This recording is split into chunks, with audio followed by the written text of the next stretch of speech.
जय हिंद friends, I hope you all are doing well and safe. So welcome back to my channel. So कैसे हैं आप लोग? मैं भी फर्स्ट क्लास हूँ। सो आज मैंने आपके लिए जो लाया है वो चैप्टर 3 है, class number 6 planning. Okay, quality management system ISO 9001 2015 revision. तो जैसा कि आप जानते हैं कि मैं एक सीरीज़ लेके चल रहा हूँ और मैं आपको पूरा पक्का करके छोड़ूंगा कि आप ISO के नाम से डरे ना। ओके, क्योंकि लॉट ऑफ कैंडिडेट अगर जॉब की बात आती है कि ISO की नौकरी है और ISO के लिए इंटरव्यू है तो डर हो जाता है। वो मैं डर आपका निकालना चाहता हूँ। ओके, तो आप एकदम मेरे साथ बने रहिए, मैं आपको एकदम परफेक्ट करके जोड़ूंगा। कोई क्वेश्चन है तो आप कमेंट बॉक्स में डाल सकते हैं। आज का जो टॉपिक है वो है हमारा प्लानिंग, क्लास नंबर 6 में आता है। ओके, इसके पहले आपका हमने जो देखा था class number 4 context of the organisation and class number 5 leadership. Description box में मैं दोनों का लिंक डाल दूंगा, आप देख सकते हैं। So without wasting the time चलते हैं स्क्रीन पे। सो फ्रेंड्स, मैं आपको स्क्रीन पे लेके आ गया। सो स्टार्ट करते हैं आज का टॉपिक और बहुत ही ध्यान से देखिएगा, मैंने परफेक्ट एग्जांपल के साथ आपको दिखाया है। ओके, सो स्टार्ट करते हैं। सो जैसा कि पहले हमने देखा था, जो इसमें 10 क्लासेस होते हैं तो हमने 3 का हमारा जनरल कैटेगरी में आता है, आप तो जान गए होंगे।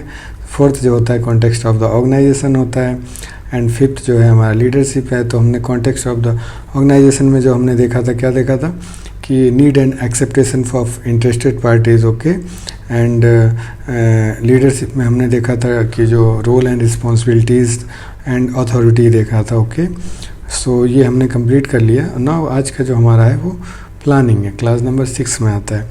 सो इसके अंदर हम देखेंगे कि सब कैटेगरीज क्या क्या, सब क्लासेस क्या क्या हैं। ओके, सो उसके बाद हम ये देखेंगे हमारा सपोर्ट है, ऑपरेशन है, परफॉर्मेंस इवैल्यूएशन है, इम्प्रूवमेंट है। इसके बाद जो सारे हैं बहुत इंपॉर्टेंट है, इसको आप मिस मत करिए। इसलिए मैं इसको चैप्टर वाइज पढ़ा रहा हूँ कि आप एक दूसरे को लिंक रहेगा, आप देखते रहेंगे और कंटिन्यू चलेंगे तो आपको सारा कॉन्सेप्ट क्लियर होगा। आप किसी भी इंटरव्यू में जाएंगे तो ISO से रिलेटेड कोई भी क्वेश्चन होगा तो आप परफेक्टली आंसर कर सकते हैं। ओके, सो आज देखते हैं प्लानिंग। ओके, इसमें क्या है कि 3 क्लासेस हैं। 6.1 सब क्लासेस बोला मैंने कि इस क्लास 6 में 3 सब क्लासेस आते हैं जो कि प्लानिंग में, जो कि 6.1, 6.2, 6.3। ओके, सो 6.1 क्या है? Action to address risk and opportunities.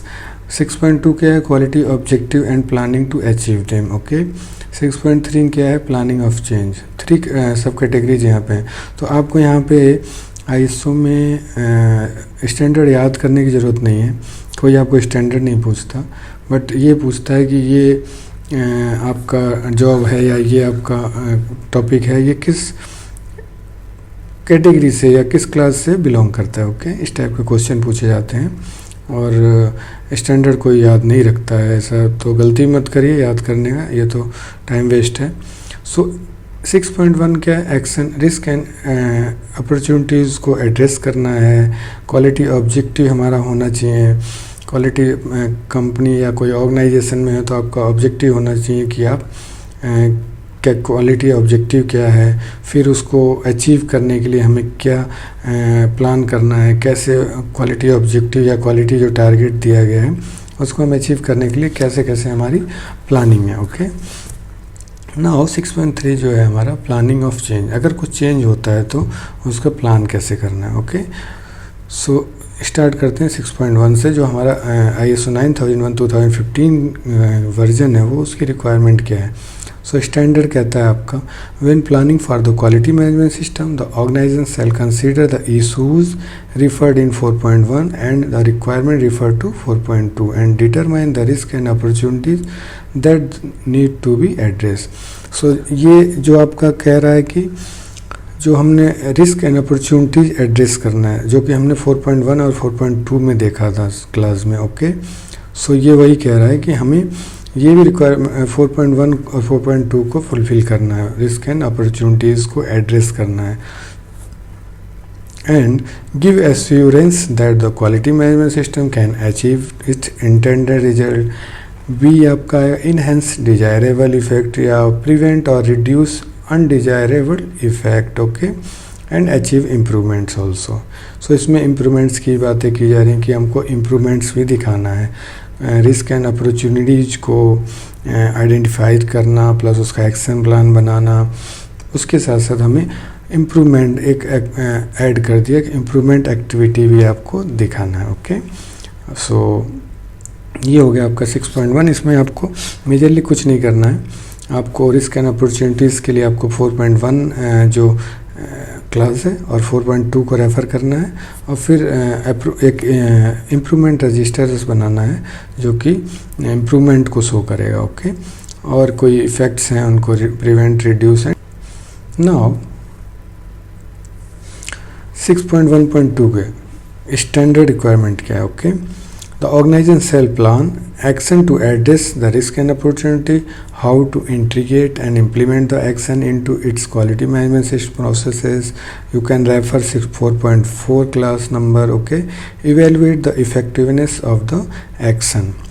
Evaluation भी करना है कि उसकी इफ़ेक्टिवनेस है भी कि नहीं, जो हमने एक्शन लिया है, जो उसका what is the effectiveness. Okay, and action taken to address risk and opportunities shall be appropriate to the potential impact on the conformity of the products and services. Okay, वो एक्शन टेकन आपका perfectly होना चाहिए अगर कोई product and services का हम कर रहे हैं।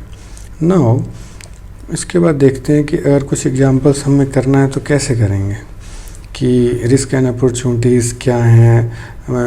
हमारा कोई भी स्टेज है, मैंने एक सीट बनाया, आपका कॉन्सेप्ट क्लियर होगा कि किस स्टेज पे आपको क्या क्या प्रॉब्लम्स आ सकती हैं, क्या क्या रिस्क आ सकता है, रिस्क हो सकता है, उसको एलिमिनेट करने के लिए क्या क्या बैरियर लगा सकते हैं, या उस रिस्क का लॉन्ग टर्म या एंड यूजर के लिए क्या इम्पैक्ट आएगा। सो यहाँ पे आप देख सकते हैं सेक्शन वाइज है, external provider, customer, employ. So in external provider का क्या होता है, रिक्वायरमेंट्स क्या होती है। अगर सप्लायर है, मान लीजिए आप उससे कोई परचेजिंग कर रहे हैं, तो उसकी रिक्वायरमेंट्स पहले तो हमें देखना है कि क्या वो हमसे उम्मीद कर रहा है। सो वो क्या क्या चाहता है, communication, payment terms, on time supply and technology support. Okay, ये उसकी रिक्वायरमेंट्स है हमसे।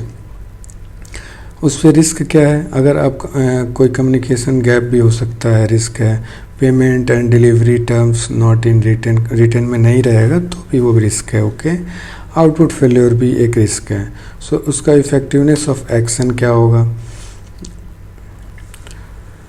कम्युनिकेशन करना पड़ेगा आपको, लाइक ईमेल पे करिए या फ़ोन पे, पेमेंट ऑन डिलीवरी टर्म्स जो मेंशन है वो पीओ पे होना चाहिए। ओके, डॉक्यूमेंटेड इन्फॉर्मेशन प्रोवाइड करिए, टेक्निकली सपोर्ट करिए। सो ये आपका एक्शन प्लान है, इससे करने से आपका ये रिस्क एलिमिनेट हो जाएगा। ओके, ये इसको करेंगे, उसको you can continue and you can monitor also. Okay, now अगर हम कस्टमर की बात करें कि कस्टमर की रिक्वायरमेंट्स क्या होती है हमसे, जिसको हम प्रोडक्ट सर्विस कर रहे हैं। So product quality and on time delivery, quality होना चाहिए, टाइम पे डिलीवरी होना चाहिए, प्रॉपर कम्युनिकेशन चैनल होना चाहिए, रिस्पॉन्ड टू कंप्लेन, अगर कोई कंप्लेन कर रहा है तो उसको इमीडिएट रिस्पांस मिलना चाहिए। ये कस्टमर की रिक्वायरमेंट्स होती है। इसमें रिस्क क्या होता है, अगर हम उसको नहीं नेगलेक्ट करें या नहीं टाइम टू टाइम रिस्पांस दें तो रिस्क क्या होता है वो आपको देखिए। बिजनेस लॉस हो सकता है, reputation of down for organisation, business loss भी हो सकता है, आपका ऑर्डर कम हो जाएगा, मार्केट में वैल्यू आपकी खराब, इमेज ख़राब होगी, कंपटीटर्स आगे निकल जाएंगे, आप नीचे रह जाओगे, ये आपका रिस्क है। ओके, इसको एलिमिनेट कैसे कर सकते हैं, defined in document information of marketing and sales process and review management. ये KPI में आएगा आपका, सेल्स एंड मार्केटिंग टीम की जो KPI है उसमें हम डाल सकते हैं, और उसको मैनेजमेंट रिव्यू मीटिंग जो होती है उसमें हम टाइम टू टाइम रिव्यू कर सकते हैं कि कोई कस्टमर को क्या कोई प्रॉब्लम तो नहीं होगा, कि ऑन टाइम डिलीवरी है, क्वालिटी जा रही है कि नहीं जा रही, प्लस अगर कोई कंप्लेंट है तो उसका क्लोजर हो रहा है कि नहीं हो रहा है। ये सब चीज़ें ध्यान देनी है आपको। सो इतना परफेक्ट एग्जांपल दिया हूँ, अब इसके बाद आपको डाउट नहीं होना चाहिए मुझे लग रहा है, बट आपको ध्यान से देखना है, ठीक है ना। एकदम ध्यान से देखिए, दुनियादारी छोड़ दीजिए, एकदम लग जाइए यार, कुछ करना है तो लगना पड़ेगा, सिंपल सी बात है। मेरा फंडा तो वही है, और लगेंगे तो रिजल्ट डेफिनेटली आएगा, और रिजल्ट भी जो आएगा वो 5 स्टार वाला होता है, ठीक है। 1 2 स्टार वाला नहीं आएगा। तो लगिए, इस समय को, बुरे समय को अपॉर्चुनिटीज़ में बदलिए। मेरे कहने का मतलब ये सारा ऑनलाइन हो गया, आप भी ऑनलाइन होइए, सीखिए, कराइए, काम करिए और अपना ग्रोथ करिए। घर बैठने से कुछ नहीं होना है। सो थोड़ा सा मोटिवेशनल लाइन आ गया मेरे जहन में, तो मैंने कहा बोल दूँ। सो एम्प्लॉयज़ क्या है, अगर आपके ऑर्गेनाइजेशन में कोई एम्प्लॉय है, वो क्या काम क्या उम्मीद रखते हैं ऑर्गेनाइजेशन में? उनको ऑन टाइम डिलीवरी हो, ऑन टाइम पेमेंट मिलना चाहिए। ओके, अगर कोई एम्प्लॉई है तो उससे एक और इसमें मैं ऐड करना चाहूँगा, because I am also employee. तो एक मोटिवेशनल होना चाहिए, मोटिवेट मैनेजमेंट की तरफ से मोटिवेट होना चाहिए। अगर आप प्रोडक्शन टारगेट अचीव किए तो मोटिवेशन एक पार्टी से रख दीजिए, मोटिवेशनल पार्टी हो गया। ओके, या एक छोटा मोटा क्विज रख दीजिए कि ये इसमें जो पार्टिसिपेट होगा, जो विन करेगा, उसको ये मिलेगा, ये हमारा टारगेट अचीव हुआ है, इसकी वजह से हमने ये किया है। तो ये सब एम्प्लॉयज़ की हैप्पीनेस होती है। ओके, और कुछ नहीं चाहते एम्प्लॉय अपनी कंपनी से, on time delivery and appreciation. Okay, now risk क्या क्या है इसमें? अगर आप अपने एम्प्लॉय को खुश नहीं रखते हो तो क्या प्रॉब्लम है? बहुत प्रॉब्लम आ जाएगी। काम मन से नहीं करेगा, काम ख़राब होगा, क्वालिटी प्रॉब्लम आएगी, प्लस बिजनेस भी डाउन होगा जब प्रोडक्शन लॉसेस होगा। तो लॉट ऑफ प्रॉब्लम्स हैं। तो work is not properly operated, यहाँ 1 लाइन में मैंने लिख दिया, वर्क ऑपरेट प्रॉपर्ली नहीं होगा तो उसका इम्पैक्ट बहुत जगह है। क्वालिटी पे आएगा, क्वांटिटी पे आएगा, मार्केट में हमारा इमेज है उस पर भी जाएगा। समझ रहे हैं बात को? सो ये हो गया आपका एम्प्लॉय, ये भी आपका इंटरेस्टेड पार्टीज़ में। इनको ऑन टाइम पेमेंट दीजिए, सब सिंपल है, और अप्रिसिएट करिए अगर अच्छा काम किए हैं तो। ठीक है ना? नाउ 6.1, अच्छा हाँ, उसका नेक्स्ट पेज पे मैंने कंटिन्यू भी किया है। इसके अलावा बहुत से आ रहे हैं, मैंने तो आपको एग्जांपल दिखाया। उसका प्रोडक्शन, क्वालिटी, फाइनेंस, ये सब डिपार्टमेंट वाइज रिस्क आप आइडेंटिफाइड कर सकते हैं, और उसके बाद उसको एलिमिनेट करने के लिए क्या क्या बैरियर लगाना है वो you can do it. Okay, so यहाँ सिंपल देख लीजिए क्या क्या है, मैं आपको दिखा देता हूँ। ये तो मैं एक परचेज का एग्जांपल लेता हूँ। परचेज में क्या क्या रिक्वायरमेंट्स होती है? कम्पिटिटिव रेट्स, आपको बार्गेनिंग आनी चाहिए, good quality material, timely delivery. Okay, so इनके में क्या रिस्क आता है? ये तो रिक्वायरमेंट हो गया। रिस्क क्या है? Organisation facing finance problem. अगर आप बार्गेनिंग नहीं करते अपने सप्लायर से तो, और आपके फाइनेंशियल प्रॉब्लम्स आपके ऑर्गेनाइजेशन में आ सकते हैं। Customer dissatisfied, delay in product, competition, reputation in market. Okay, so इसको भी परचेज का भी मैं यहाँ डालना चाहूँगा कि डॉक्यूमेंटेड इन्फॉर्मेशन में KPI में डालेंगे, परचेज की KPI में आएगा,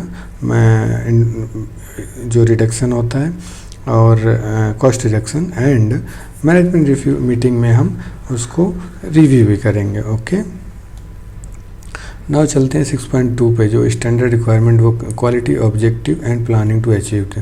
क्वालिटी ऑब्जेक्टिव का मतलब वही होता है कि आपका कुछ टारगेट होना, ऑर्गेनाइजेशन है, उसका क्वालिटी ऑब्जेक्टिव क्या है। Okay, the organisation shall stabilise quality objective to relevant function level and process need for the quality management system.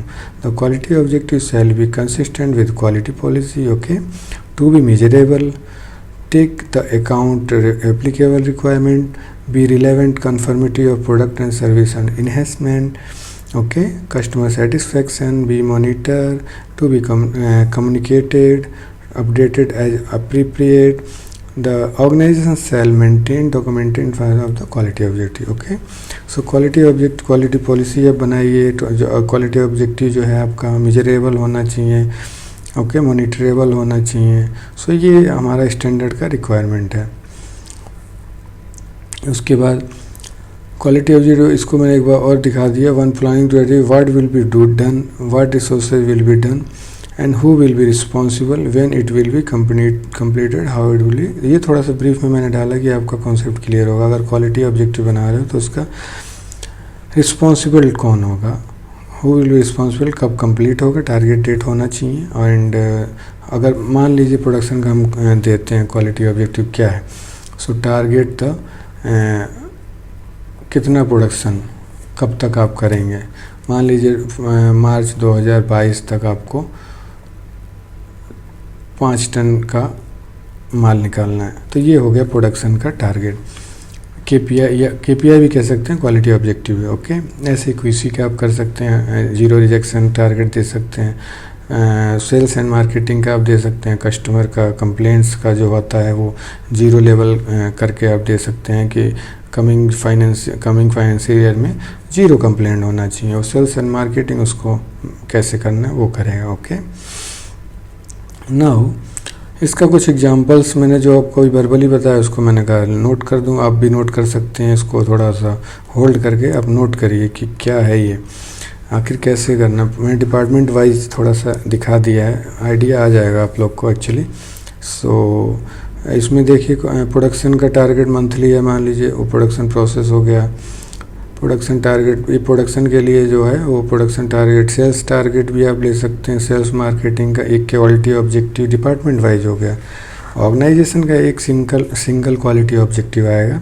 लेकिन जब क्वालिटी ऑर्गेनाइजेशन के अंदर डिपार्टमेंट वाइज हम करते हैं तो उसमें आपको इंडिविजुअल एवरी डिपार्टमेंट का आपको क्वालिटी ऑब्जेक्टिव बनाना है और उसको टारगेट देना है, उसका अचीव करना है, और उसका रिस्पॉन्सिबल पर्सन का नाम देना है, who will be responsible for the achieve the quality policy. Okay, जैसे कि यहाँ पे लिखा है प्लानिंग टू अचीव, देन पहले तो क्वालिटी ऑब्जेक्टिव बनाना है, फिर उसको अचीव करने के लिए प्लान करना है। कॉस्ट रिडक्शन बीओपी पार्ट्स में आपका परचेज एससीएम आ जाएगा, 0 कस्टमर में आपका क्वालिटी एश्योरेंस आ जाएगा, customer complaint, requirement of new candidates का एचआर पर्सनल डिपार्टमेंट आ जाएगा, उसका वो क्वालिटी ऑब्जेक्टिव हो गया। Reduction of breakdown maintenance department आएगा कि कम से कम ब्रेकडाउन हो, उसका टारगेट वो रहेगा। इन्वेंट्री कंट्रोल पे हम स्टोर मैनेजमेंट को, store person will be responsible for the inventory control as well as purchase person also will be responsible for the inventory control. Okay, but main जो की person है वो store manager will be monitor. Now चलते हैं 6.3 पे, इसका planning to of change. Planning ये इनकी क्या standard requirement, when the organisation determine the need of change of the quality management system the change shall be carried and plan. अगर कोई change कर रहे हो, आप कुछ प्लान कर रहे हो तो प्रॉपर वे में होना चाहिए, उसको प्रॉपर वे में आप करो ताकि वो अंडरस्टैंडेबल हो और सबको क्लियर हो। Organization consider the purpose of the change, their potential consistencies, the integrity of the quality management system, the availability of resources, the allocation of relocation of responsibility and authority. Okay, so ये proper way में होना चाहिए। Who will be responsible for the relocate, कौन raise करेगा जो changes हैं, कौन verify करेगा, कौन अप्रूव करेगा, ये आपको क्लियर होना चाहिए। सो ये प्लानिंग ऑफ चेंज, ये वही है मेजर कि अगर आप चेंज कर रहे हो कुछ भी तो प्रॉपर मैनर में होना चाहिए।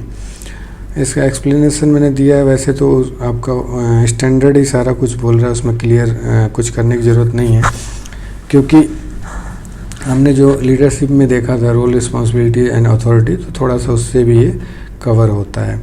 सो when a business change something, the impact of you change to be considered before a change is made. You will need to demonstrate that you have considered why are you changing it. Okay, आपको पता होना चाहिए आप क्यों change कर रहे हो, and what could happen and make the change, उसका इफ़ेक्ट क्या आएगा, आपको क्लियर पता होना चाहिए कि अगर चेंज कर रहे हो तो उसका इफ़ेक्ट क्या आएगा और कैसे क्यों कर रहे हो। Ensure that QMS does not get effect, QMS पे तो कोई इफेक्ट नहीं आएगा। Thought about what you need to achieve, आपको दिमाग में ये भी रखना है कि आपको क्या अचीव करना है। Consider what change need to be made in the organisation make happen. Okay, so ये हो गया आपका planning of change. So I hope आपको ये आज का अच्छा लगा होगा सेशन। इसमें कुछ नहीं है, 3 क्लासेस हैं जिसमें आपका मैंने ऑलरेडी बता दिया, और ये ज़रूर बोलूँगा कि आप सीरीज़ देखिए, चैप्टर 1 चैप्टर 2 जो मैं डिस्क्रिप्शन बॉक्स में डाल दिया उसको ज़रूर देखें, और प्रैक्टिकली देखें और प्रैक्टिकली समझें। इधर उधर थ्योरी मिल जाएगी, बट मेरे चैनल पे आपको प्रैक्टिकल मिलेगा। आपको इम्प्लीमेंट करना है, कहीं ISO में हो, आप कहीं फंस रहे हो तो you can direct ask the question to me, and मैं अपनी ईमेल ID भी डिस्क्रिप्शन बॉक्स में डाल दूँगा। कहीं भी आपको ISO से रिलेटेड मैन्युफैक्चरिंग प्रोसेस में कुछ प्रॉब्लम है तो you can directly ask to me. Okay, and thank you for watching, and अपना ध्यान रखिए और कंटिन्यू लर्न करिए, सीखते रहिए और इन्जॉय करिए। Bye bye.